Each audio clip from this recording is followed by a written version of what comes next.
கர்த்தருக்குள் பிரியமானவர்களே, அர்த்தமுள்ள வாழ்வு என்ற நிகழ்ச்சியின் மூலமாக உங்களை சந்திப்பதில் நான் பெருமகிழ்ச்சி அடைகிறேன். கடந்த சில வாரங்களாக நாம் கிறிஸ்துவை குறித்தும் கிறிஸ்துவின் பண்டிகை குறித்தும் தியானித்து வருகிறோம். கடந்த வாரத்திலே நாம் இயேசு நாதர் இருந்தாரா, இறந்தாரா, எழுந்தாரா, உயிரோடு இருக்கிறாரா என்பதை குறித்தெல்லாம் தியானித்து வந்தோம். அதனுடைய இதர பதிவுகளை நீங்கள் காண வேண்டுமென்றால் www.divine2.asia என்கிற இணையதளத்திலும் நரேந்திரநாத் என்கிற யூடியூபிலும் நீங்கள் காணலாம். கடவுளுடைய கிருபையினாலே நாம் புதிய ஆண்டுக்குள்ளே காலடி எடுத்து வைத்திருக்கிறோம். கடந்த ஆண்டு இன்று இருந்தவர்கள் இன்று இல்லை. கடந்த புதிய ஆண்டை கண்டவர்கள் இன்று நம்மோடு இல்லை. ஆண்டவருடைய கிருபையினாலே அவர் நமக்கு இன்னொரு ஆண்டை கூட்டி கொடுத்திருக்கிறார். அதை நாம் அலட்சியப்படுத்தாமல் அவர் எந்த நோக்கத்துக்காக நம்ம இந்த உலகத்தில் அனுப்பியிருக்கிறாரோ அதை நாம் செயல்படுத்த முயல வேண்டும். இந்த புதிய வருடம் என்பதினாலே நான் மறுபடியும் பிறவாவிட்டால் என்கிற ஒரு தலைப்பிலே இந்த வாரத்திலே உங்களிடத்தில் பகிர்ந்து கொள்ள விரும்புகிறேன். புதிய வருடம், புதிய வாழ்வு, மறுபடியும் பிறத்தல், இது இந்த புதிய ஆண்டுக்கு ஏற்றதாக இருக்கும் என்ற ஒரு நினைவிலே நிக்கோதேமு என்கிற ஒரு அதிகாரிக்கும் இயேசுநாதருக்கும் ஏற்பட்ட ஒரு உரையாடலின் மூலமாக இந்த மறுபடியும் பிறப்பதின் ஆழ்ந்த அர்த்தத்தையும் தேவன் நம்மிடத்தில் என்ன எதிர்பார்க்கிறார் என்பதையும் நாம் இதில் தியானிக்கலாம். யோவான் எழுதின சுவிசேஷம் 3வது அதிகாரம் வசனம் 1 இப்படியாக நமக்கு எழுதப்பட்டிருக்கிறது. யூதருக்குள்ளே அதிகாரியான நிக்கோதேமு எனப்பட்ட பரிசேயன் ஒருவன் இருந்தான். அவன் ராக்காலத்திலே இயேசுவினிடத்தில் வந்து, ரபி, நீர் தேவனிடத்திலிருந்து வந்த போதகர் என்று அறிந்திருக்கிறோம். ஏனெனில் ஒருவனும் தன்னுடனே தேவன் இராவிட்டால் நீர் செய்கிற இப்படிப்பட்ட அற்புதங்களை செய்ய மாட்டான் என்றான். இயேசு அவனுக்கு பிரதியுத்தரமாக, ஒருவன் மறுபடியும் பிறவாவிட்டால் தேவனுடைய ராஜ்யத்தை காண மாட்டான் என்று மெய்யாகவே மெய்யாகவே சொல்லுகிறேன் என்றார். அதற்கு நிக்கோதேமு, ஒரு மனுஷன் முதிர் வயதாய் இருக்கையில் எப்படி பிறப்பான்? அவன் தன் தாயின் கர்ப்பத்தில் 2ஆம் தரம் பிரவேசித்து பிறக்கக்கூடுமோ என்றான். இயேசு பிரதியுத்தரமாக, ஒருவன் ஜலத்தினாலும் ஆவியினாலும் பிறவாவிட்டால் தேவனுடைய ராஜ்யத்தில் பிரவேசிக்க மாட்டான் என்று மெய்யாகவே மெய்யாகவே சொல்லுகிறேன். மாம்சத்தினால் பிறப்பது மாம்சமாயிருக்கும், ஆவியினால் பிறப்பது ஆவியாயிருக்கும். நீங்கள் மறுபடியும் பிறக்க வேண்டும் என்று நான் உனக்கு சொன்னதை குறித்து ஆச்சரியப்பட வேண்டாம். காற்றானது தனக்கு இஷ்டமான இடத்தில் வீசுகிறது, அதன் சத்தத்தை கேட்கிறாய், ஆகிலும் அது இன்ன இடத்திலிருந்து வருகிறதென்றும் இன்ன இடத்திற்கு போகிறதென்றும் உனக்கு தெரியாது. ஆவியினால் பிறந்தவனவனோ அவனும் அப்படியே இருக்கிறான் என்றார். கர்த்தருடைய பிள்ளைகளே, அவர் ராக்காலத்திலே வந்து இயேசுநாதரை காண்கிறார். ராக்காலத்திலே காண வேண்டும் என்று நாம் தியானிக்கும்போது, ஒன்று அவர் அதிகாரியாக இருக்கும்போது அவருக்கு தெரியாததை கேட்க போயிருக்கிறார் என்று மற்றவர்கள் எண்ணிக்கொள்ளக்கூடாது என்று இருந்திருக்கலாம். அல்லது அதிகாரியாக இருப்பதினாலே வேலைக்குள் இருந்ததினாலும் சமயம் இல்லாததினாலும் ராக்காலத்தில் வந்திருக்கலாம், நமக்கு அது தெரியாது. ஆனால் அவர் வந்து கேட்கும் கேள்வி அல்ல, அவர் கேள்வியை கேட்கவில்லை. அவர் ஒரு விஷயத்தை சொல்லுகிறார். நீர் தேவனிடத்திலிருந்து வந்த போதகர் என்று அறிந்திருக்கிறோம். ஏனில் ஒருவனும் தன்னுடனே தேவன் இராவிட்டால் நீர் செய்கிற இப்படிப்பட்ட அற்புதங்களை செய்ய மாட்டான் என்றார். இந்த அற்புத அடையாளங்கள் இயேசுநாதன் காலத்துக்கு முன்பு காண்போமானால் பல நூற்றாண்டு காலங்களாக அற்புத அடையாளங்கள் நடக்கவில்லை. தீர்க்கதரிசிகளின் காலம் முடிந்த போது எலியா காலத்திற்கு பிறகு அற்புத அடையாளங்களே இல்லை. யோவான் ஸ்நானகனும் அற்புத அடையாளங்களை செய்யவில்லை. அப்படியாக இயேசுநாதர் அற்புத அடையாளங்களை செய்யும்போது நிக்கோதேமுக்கு புரிகிறது, இவர் தேவனிடத்திலிருந்து வந்தவர், இல்லை என்றால் இப்படியெல்லாம் செய்ய முடியாது என்று தெரிந்து கொண்டு வினாவுகிறார்.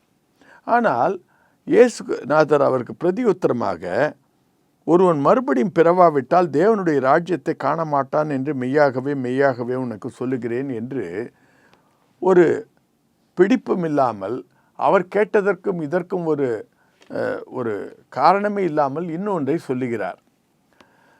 இதை நாம் தியானிக்கும் போது ஆண்டவருக்குத்தான் தெரியும் நிக்கோதேமனுடைய கேள்வி என்ன, அவருடைய மனதிலே என்ன இருக்கிறது.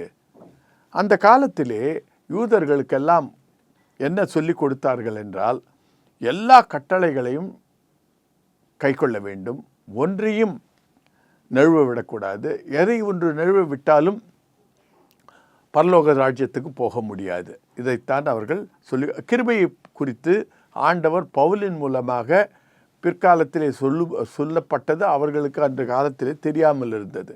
பிரவேசிக்க வேண்டும் என்றால் எல்லா கட்டளைகளையும் கைக்கொள்ள வேண்டும்.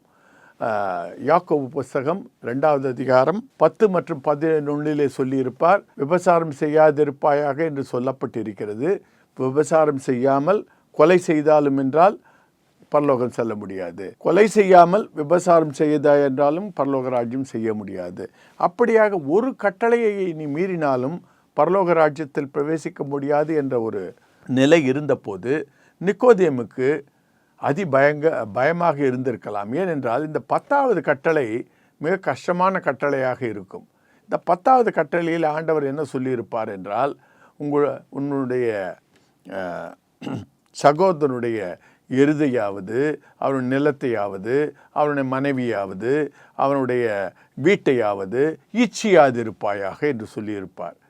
எடுத்துக்கொள்ளாதே என்று கூட சொல்லவில்லை. ஒரு பெரிய பட்டியலை இட்டு அவற்றை இச்சியாதிருப்பாயாக என்று சொல்லும்போது யாருக்கு ஆசை இல்லாமல் இருந்திருக்கும்?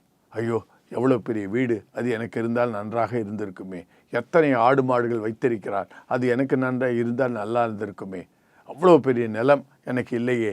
இப்படி நினைக்கும் போதே அவர்களுக்கு அச்சம் வந்திருக்கும், ஐயோ நான் பரத்துக்கு பாத்திரம் அல்ல என்று. அந்த ஒரு பயத்தோடு அவர் வந்தபோது ஆண்டவர் எப்படி ஒருவர் பரதேசிக்குள் போக முடியும் என்பதை குறித்து இங்கு சொல்லுகிறார். ஒருவர் மறுபடியும் பிறவாவிட்டால் தேவனுடைய ராஜ்யத்தை காண மாட்டான், நுழைய மாட்டான் என்று கூட சொல்லவில்லை, காண மாட்டான். அப்பொழுது நாம் மறுபடியும் பிறந்தால் காணலாம் என்று பார்க்கும்போது அருகில் வந்து விட்டோம், நல்லது தான், ஆனாலும் இன்னும் நுழையவில்லை. அப்பொழுது அருகில் வந்ததற்கு என்ன ஒரு நிலை, நுழைவதற்கு என்ன தேவைகள், இதைத்தான் நாம் இன்று தியானிக்க இருக்கிறோம். தேவன் நன்றாகவே சொல்லி இருக்கிறார், நாம் எல்லோரும் அவருடைய குமாரனுடைய சாயலுக்கு ஒப்பாவதற்கு நம்மளை குறிக்கிறார் என்று சொல்லியிருக்கிறோம். அது பவுலடிகளார் மூலமாக ரோமர் புஸ்தகத்திலே 8வது அதிகாரத்திலே 29வது வசனத்திலே தேவன் எவர்களை முன்னறிந்தாரோ அவர்களை தம்முடைய குமாரனுடைய சாயலுக்கு ஒப்பாவதற்கு குறித்திருக்கிறார் என்று சொல்லப்பட்டிருக்கிறது. ஸோ அதை நாம் ஹெட் நாலேஜ், அதை புரிந்து கொள்ளும்போது, தெரிந்து கொள்ளும்போது, தேவனுடைய வாஞ்சை இப்படியாக இருக்கிறது, நாம் அவருடைய குமாரனுடைய சாயலுக்கு ஒப்பாவதற்காகத்தான் நம்மை இந்த உலகத்தில் கொண்டு வந்து பயிலுவிக்கிறார், பயிற்சி அளிக்கிறார் என்பதை தெரிந்து கொள்ளும்போது, முதல் கட்டமாக அது கூட தெரிவதில்லை, அதை தெரிந்து கொள்ளும்போது நாம் பாதி கிணறை தாண்டியவர்களாக இருக்கிறோம். பாதி கிணறைத்தான் தாண்டி இருக்கிறோம். ஏனென்றால் தெரிந்து கொண்டோம், ஆனால் அதை செயல்படுத்த வேண்டும். தெரிந்து கொண்டு என்ன உபயோகம்? செயல்படுத்த வேண்டும். அதைத்தான் சொல்லுவார், கீழ்ப்படியுங்கள். தெரிந்து கொண்டதனால் மட்டுமல்ல, நான் சொன்னவைகளையெல்லாம் கேட்டு, அதனால்தான் அவர் மத்தேயு சுவிசேஷத்திலே கடைசி அதிகாரத்திலே கடைசி வசனங்களிலே சொல்லுவார், நீங்கள் உலகமெங்கும் போய் நான் சொல்ல எல்லா கட்டளைகளையும் அவைகள் கை கொள்ளும்படிக்கு அவர்களுக்கு உபதேசம் செய்யுங்கள். நாம் அவர்களுடைய கட்டளைகளை கைக்கொள்ள நாம் அவருடைய சாயலில் மாறிக்கொண்டே போவோம். கட்டளைகளை கைக்கொள்ள வேண்டும் என்று தெரிந்து கொள்ளுதல் ஒரு பகுதி, தெரிந்து கொண்ட பின் அதை நடைமுறைப்படுத்துதல் அடுத்த பகுதி. அடுத்த பகுதியாக அவர் என்ன சொல்லுகிறார் என்றால், அதற்கு நிக்கோதேமு, ஒரு மனுஷன் முதிர் வயதாகையில் எப்படி பிறப்பான்? அவன் தன் தாயின் வயிற்றில் 2ஆம் தரம் பிரவேசித்து பிறக்கக்கூடுமோ என்றான். அதற்கு பிரதியுத்தரமாக, ஒருவன் ஜலத்தினாலும் ஆவியினாலும் பிறவாவிட்டால் தேவனுடைய ராஜ்யத்தில் பிரவேசிக்க மாட்டான் என்று மெய்யாகவே மெய்யாகவே உனக்கு சொல்லுகிறேன். இப்பொழுது ஆண்டவர் பிரவேசிப்பதற்காக 2 காரணங்களை சொல்லுகிறார். ஜலத்தினாலும் ஆவியினாலும் பிறவாவிட்டால். முதலில் சொன்னது மாம்சம். மாம்சம் என்பது இம்மைக்குரிய காரியங்களை சிந்தித்து கொண்டிருப்பது. சிற்றின்பங்கள், பிரியாணி சாப்பிட்டால் நன்றாக இருக்கும், நன்றாக மது குடித்தால் நன்றாக இருக்கும், இவையெல்லாம் மாம்சத்தின் இச்சைகள். ஆனால் பரத்தின் இச்சைகளையும் நாம் நோக்கி பார்க்க வேண்டும். ஒருவன் ஜலத்தினாலும் ஆவியினாலும் பிறவாவிட்டால் என்று பார்க்கும்போது நாம் ஆவிக்கு உரிய உந்ததினாலே நடக்க வேண்டும் என்று வாஞ்சிக்கிறார். ஆவியும் மாம்சமும் ஒன்றோடு ஒன்று போராடி கொண்டிருக்கும். ஆனால் நாம் மாம்சத்துக்கு இடம் கொடாமல் ஆவிக்கு இடம் கொடுக்கும்போது, அவருக்கு கீழ்ப்படுகிறவர்களாக இருக்கும்போது ஜலத்துக்கு ஒப்பாவோம். ஜலம் என்றால் என்ன என்று பார்க்கும்போது சிலர் ஞானஸ்தானத்தை குறித்து கூட கூறுவார்கள். ஆனால் எனக்கு என்னமோ கீழ்ப்படிதல் அதை விட அதிகமாக இருக்கிறது. ஏனென்றால் இயேசுநாதர் தன்னுடைய சீஷர்களை வைத்து எல்லாருக்கும் ஞானஸ்தானம் கொடுத்தார். அவரே ஞானஸ்தானம் எடுத்துக்கொண்டார். அப்பொழுது எல்லா சீஷர்களுக்கும் ஞானஸ்தானம் கொடுக்கப்பட்டிருக்கலாம். அப்படி இருக்கும்போது ஞானஸ்தானம் பெற்ற யூதாஸ்காரியத்து கூட காணாமல் போய்விட்டார். ஆகையால் நாம் இன்னும் ஆழமாக பார்க்கும்போது கீழ்ப்படிதலின் முக்கியத்துவம் நமக்கு தெரிகிறது. தண்ணீரை எந்த ஒரு பாத்திரத்திலே ஊற்றினாலும் அது அந்த பாத்திரத்தின் சைஸுக்கு ஏற்ப அதனுடைய என்ன சொல்வது, அது வட்ட வடிவில் இருந்தால் வட்டமாக இருக்கும், சிலிண்டர் வடிவில் இருந்தால் சிலிண்டர், எந்த ஒரு ஷேப்பில் இருக்கிறதோ அந்த ஷேப்புக்கு அது நிரம்பி வழியும், நிரம்பி கூடும், ஓடும். அதுபோல் ஆண்டவர் என்ன சொல்லுகிறார் என்றால், நான் என்ன உன்னிடத்தில் எதிர்பார்க்கிறேன் என்பது உனக்கு தெரிகிறது, அதை செயல்படுத்து. நான் என்ன எதிர்பார்க்கிறேன் என்று தெரிவது ஆவியில் பிறப்பது, மறுபடியும் பிறப்பது. அதை செயல்படுத்தும் போது தண்ணீரில் போல நீ நடந்து கொள்வது. அப்படி செய்யும்போது தான் நீ உள்ளே நுழைய முடியும். அதுபோல் கர்த்தருடைய பிள்ளைகளே, நாம் எதற்கு ஆவிக்கு உடையவர்களாக இருக்கிறோமா, மாம்சத்துக்கு இணங்கி போகிறோமா என்பதை குறித்தே நமது ஜெயம் வரும்.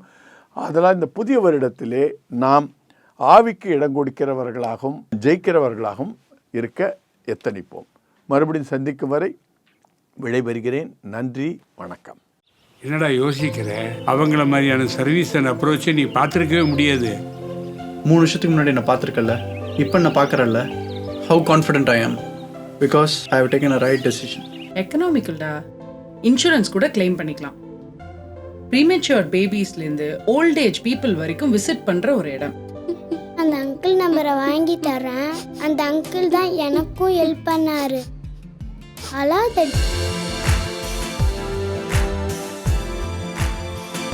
எல்லா பேஷண்ட்ஸுக்கும் பர்சனல் கேர் தராங்க. 30 years of proven medical records. All eye care treatment under one roof. அதான் ஆர்கே ஐ சென்டரோட ஸ்பெஷாலிட்டி.